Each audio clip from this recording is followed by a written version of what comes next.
Alright, hello viewers and welcome back to Napoleon Total War with the Darth mod thing. So anyhow, today we're going to start off the turn with a battle, advance the turn by one, and it looks like our sieging force over here at Budapest is, well, apparently getting attacked by the people that they were sieging. So, we have one battle here to fight today, and I'm not really sure where we left off last time, but I do remember that we did capture Vienna, and we did also capture, I think, Prague and one more town. So I presume that, yeah, I think we finished off the Austrians, or at least their major armies. So right now we're just really going to try to assimilate their army and move from there. Alright, so with that said, I mean, it's Budapest, it's 1805, and we should be fighting yet another big battle. And this time we will be fighting on a bit of an urban map. I mean, this game, it doesn't really do the cities really well, but you do have, like, what little city space it does really nicely. So, I mean, yeah, the majority of these buildings are garrisonable, which is kind of cool, and we are going to be brawling it out with a fairly small force this time, although I do believe we gain some reinforcements in a little bit. Alright, so what should we do? The enemy is gaining their reinforcements, and their reinforcements seem to be quite loud, so that is, well, that's that. And it looks like our reinforcements are actually coming into the fight over here. We got some militiamen, some more of these Swiss grenadiers, and some other people. Yeah, oddly, inside this game, I mean, the Swiss are, well, they're apparently a neutral faction to the majority of the people. I mean, I think they're allied with France, just off the bat. But the cool thing about them is that, for like, almost any faction can actually recruit their units, which is kind of cool. So we just need to hold out during this battle, meaning that we actually don't need to do much else apart from brace for the impact. And do you hear that? There's just constantly shouting coming from over here. Alright, well, with that said, what I'm going to do today is I'm going to just form our guys into a big fighting line and hope that we will be able to hold out for a long period of time. So we're going to let the Austrians come at us and really let them try to hammer down our lines. So alright, let's see. I see their cav approaching us. Kind of approaching us. The AI is supposedly a little bit better with this mod enabled. It'll try to flank you and it'll try to do that and such, but evidently it's not so great with these cavalry lancer cav, apparently. Yeah, because I think the AI is just constantly giving attack orders and then the AI doesn't actually follow it through, so it keeps on cancelling them. Anyhow, we want our guys to hopefully lay down a barrage against these guys. This is another problem with Napoleon Total War. It's that if you don't get your guys to line up, they have this tendency not to shoot the enemy at all. So there, now we need to let the lines organically form, and then they'll start firing. Yeah, sometimes inside this game you get really rather odd scenarios in that only the entire line is formed except for one guy is, like, you know, a few meters back, so then you have to wait until he gets in front before you can actually do anything, which is kind of silly, but you know, it works. So what I think I'll do is that I'll get these guys to just keep their pace, and if these cavalry lancer troops try to hit these guys over here from behind, they're going to have to run into a gauntlet of gunfire either way. Yeah, there we go. These guys are just getting absolutely slaughtered down. They're trying to make a little treasure. They're going to hit Swiss line infantry. Oh, no. They're going to swing back and into our guns again. Yeah, cavalry inside this game is just, I would say they're relatively silly, simply because they like to do things like this a lot. I mean, I'm no better at using the cavalry. They usually die in like the first 5 minutes when I use them. So anyhow, these guys need to assemble and take out those armed citizenry. Armored citizens is what I was going to say, and that's just silly. Alright, so we'll be able to manage that. Over here, they appear to be launching the cav once again. And these guys will get shot down right away.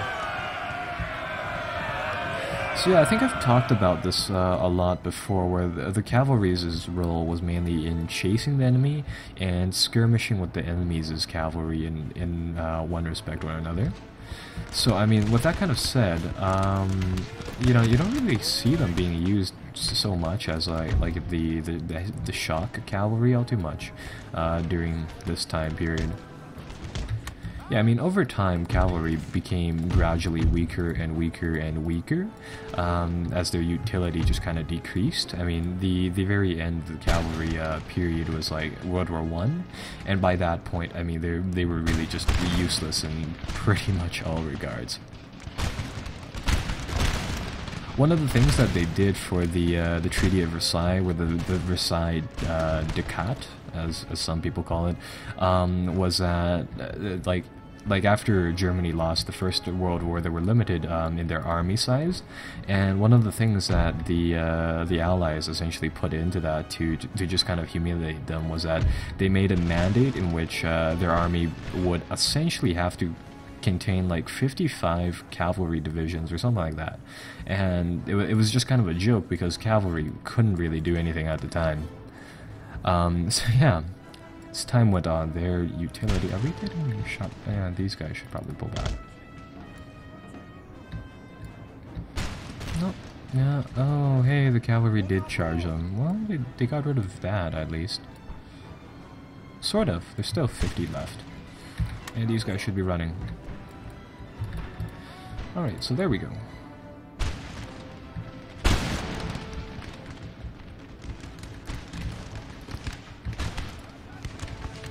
Anyhow, over here we have some militiamen fighting the enemy. Lots and lots of militiamen and some grenadiers on the side. Then you have a Napoleonic square forming here. These little square formations are heavily dependent on cohesion, so if you're able to shatter them, the entire rank sort of breaks in real life. With that kind of said, we're going to send in these grenadiers and we're going to try to charge that. These are actually only armed citizenry, so we could have charged them earlier, but I personally like the little gunfire fight that's broken out here, so let them do their thing. Our men are running, sir! Yeah, that's probably the militia running, yep. Militia should just tie down the enemy. As soon as the guards or the grenadiers are here, the armed citizenry should just disappear. There we go. And the rest of this line should be able to hold for at least the next little while. There we go. You know, I'm not really sure about this game on whether or not the trees actually do affect the battle whatsoever. Because I know the cannon projectiles are affected by the trees, I'm not sure about the bullets. So that is kind of that. Let's see, oh, the militiamen have stopped routing. That's good. And there we go, we shattered the Napoleonic square. I think it's just called the square formation inside this game, but anyhow, that's gone, and now the grenadiers and whatever fusiliers that are lying. Sir! Our general is under attack! We'll be able to get rid of the enemy. Apparently our general here is Swiss now. Yeah, that's our general, he has the Swiss uniform.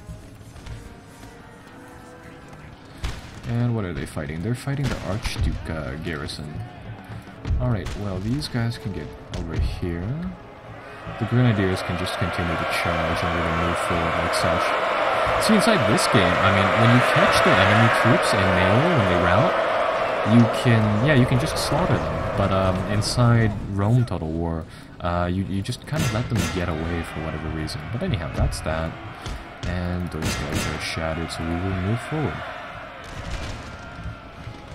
And our line seems to be holding fairly well. I mean, we're doing quite a lot of damage to these garrison men. They're going to try to charge us here, that's alright. We'll try to beat them on their flanks, so we'll get these guys to launch an attack.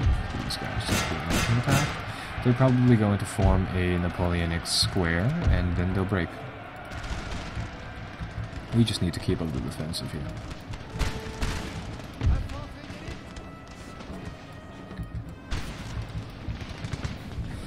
Yeah, inside this game, the AI, rather all units actually have a tendency to reform really rather quickly.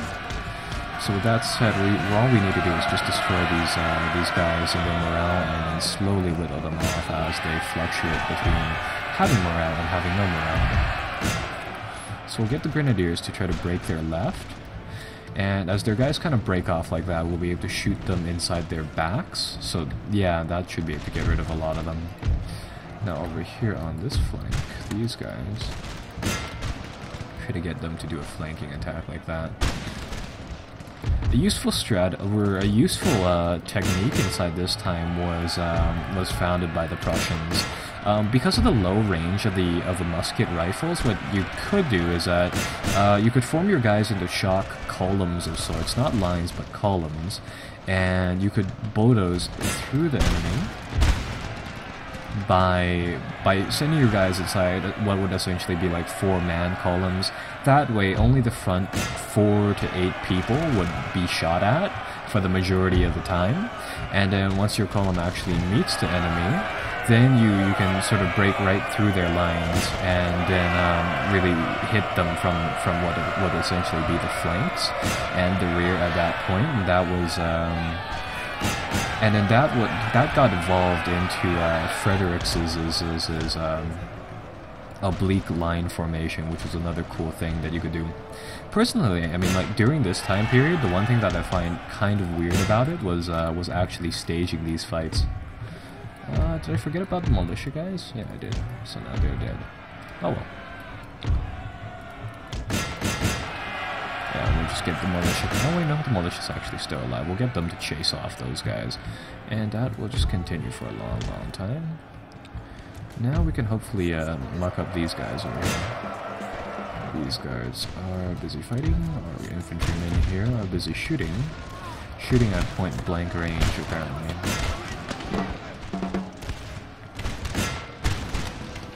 Yeah, the shooting inside these games have always been so finicky for me. Yeah, they have to do this long, elaborate process before they're ready to shoot. So these guys will run. There are armor over here. There we go, and that should make this entire portion of their column break.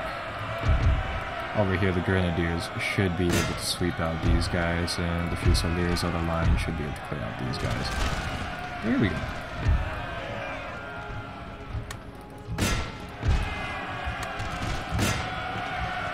Our men are running, sir!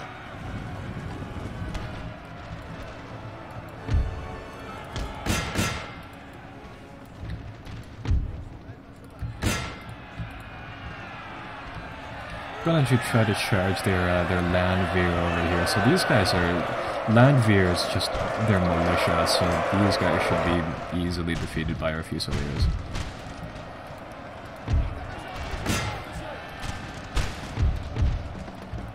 Like typically in some of my own games when I play these battles, I typically like to use a lot more Chasseurs than Fusiliers of the line, simply because in the battles that I fight, it's more effective just to overwhelm the enemy with firepower rather than do any sort of skirmishing at all, or rather do any sort of brawling at all. So over here, 2 little columns are shattered. These guys are broken. The shattered troops will never come back in rounds, so what you want to do is that you want to shatter them, you don't want to break them, because if you break them, they'll just run away like that. Alright, so yeah, that militia group is busy babysitting the troops. This is exactly how you do not want to charge in a line. This is the exact opposite of the shock column formation. Simply because it makes it so much easier to shoot the guys charging, right? If the guys are inside the column, I mean, maybe the first person in the line will get shot, but the people behind him will have a good chance of being alright. So with that kind of said, columns are better for charging, but inside this game, it's kind of hard to get your guys into a charging formation. Unless you just blob the enemy like this. Whatever works, really. We'll try out the charging in a bit. I mean, inside Napoleon Total War, I've actually never had to use flanking or anything against the AI.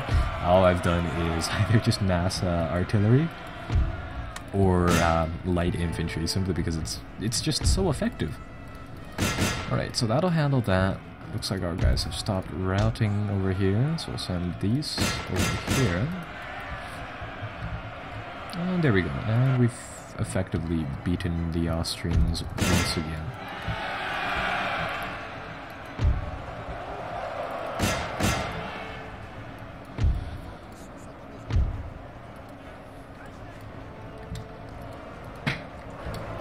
See this charge happen.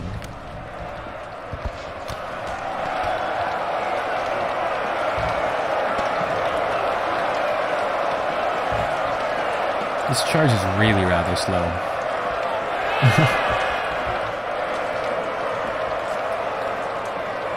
Alright, well at least we're getting up to them, so that should be good.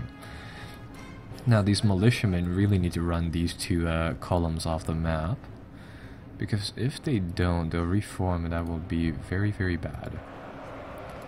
So let's see. These guys can actually bail and handle their general unit once again.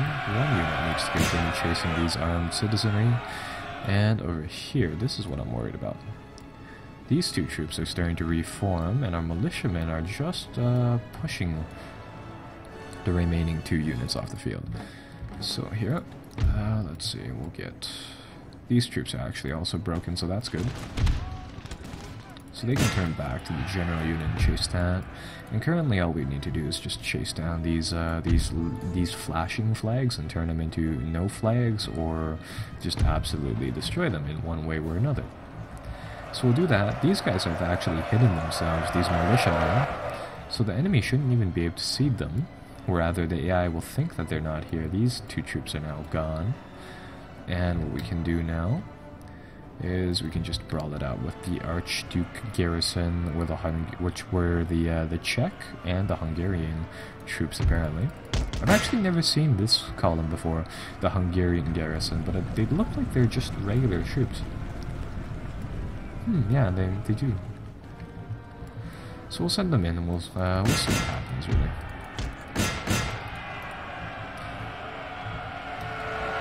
What are these troops?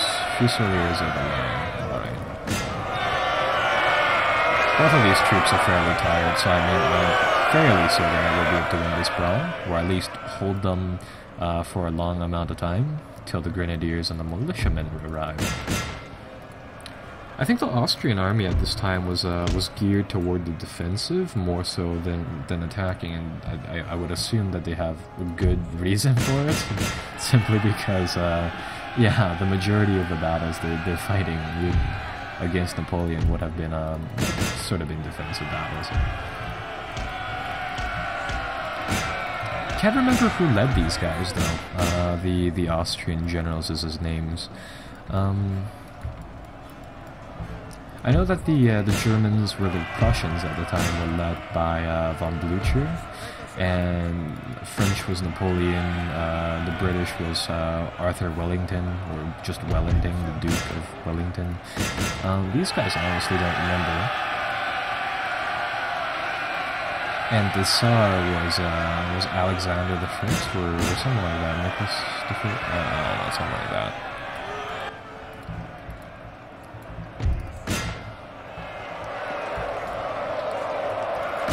These squares, these square things would have been effective if there wasn't, a hole right there.